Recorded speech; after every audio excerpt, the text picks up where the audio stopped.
নমস্কার, কেমন আছেন সবাই? আশা করছি সকলে ভালো আছেন।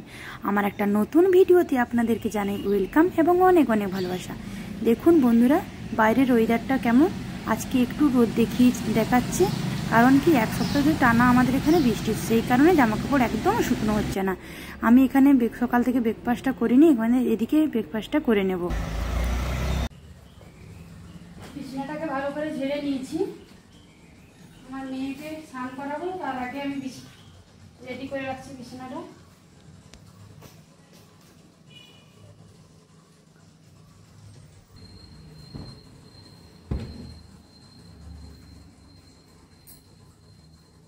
মেয়েকে এখন স্নান করাইনি, এই মাত্র করাবো। 10টা থেকে 10:30টার মধ্যে ওকে স্নানটা করিয়ে দিই, দিয়ে ও স্নান করে একটু খেয়ে ঘুমিয়ে পড়ে।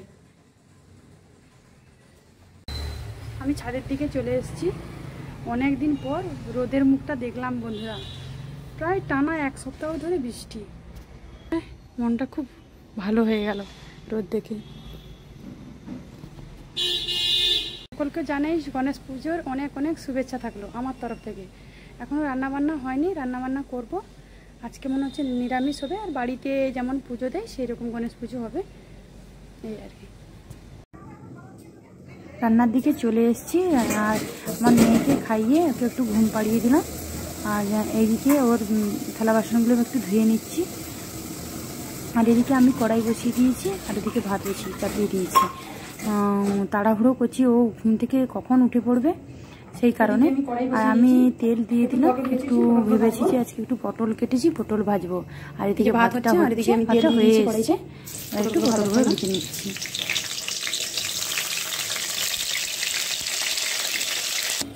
এদিকে আমার মেয়ের চামচ, বাটি, গ্লাস আর একটু বোতলটা ওটা একটু ভালো করে ফুটিয়ে নিচ্ছি। রান্নাবান্না কমপ্লিট হয়ে গেছে বন্ধুরা।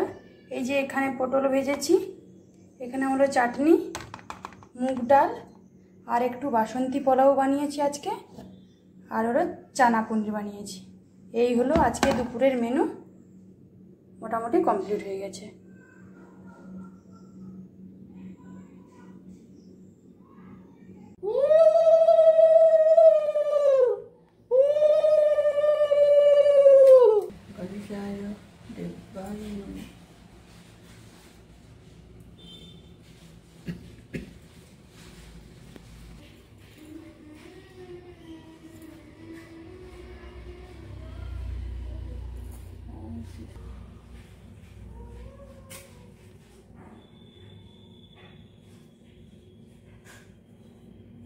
বন্ধুরা, ব্লগটা কেমন লাগলো তোমরা কমেন্টে জানাবে, আর ভালো লাগলে অবশ্যই কিন্তু লাইক করবে, আর যারা যারা নতুন তারা সাবস্ক্রাইব করে পাশে থাকবে, আর আমাকে অনেক অনেক ভালোবাসা দেবে।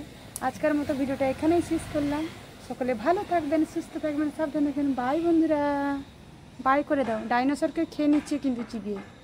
বাই করে দাও, বাই।